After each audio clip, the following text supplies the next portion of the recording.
Hey everybody, it's Erin Woods, your Children's Ministry Coordinator. Have you ever played with a geode? They look like this. Do you see that rock? It's really quite ugly on the outside, and yet geodes are something that are very precious and valuable, and lots of people want them and love them. So the cool things about geodes are that they have something very special inside.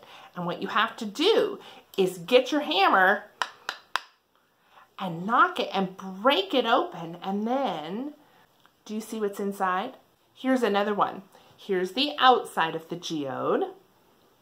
And then when you break it open, here is the inside of the geode. Beautiful on the inside, isn't it? The reason I wanted to talk to you about these geodes is because it really reminded me of what Pastor Brett's going to talk about today. Have you ever been made fun of? Or has something awful ever happened to you?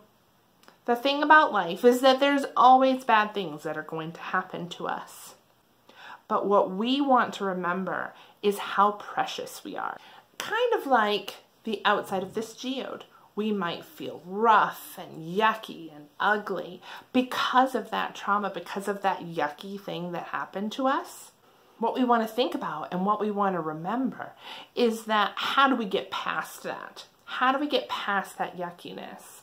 So how do we do that?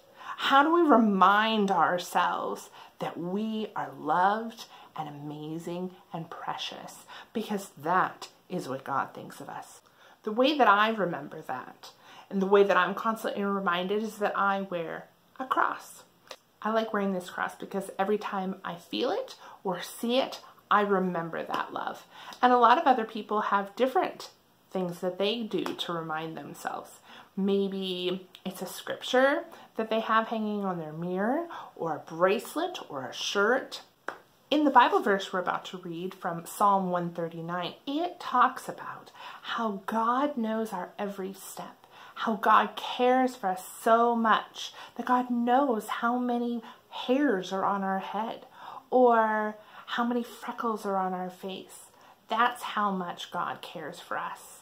So I just want you to carry that with you this week, and remember that even though there are bad things that happen to us, and even though sometimes we have that yuck thing that happens, don't forget how amazing and beautiful and precious you are. Have a great week.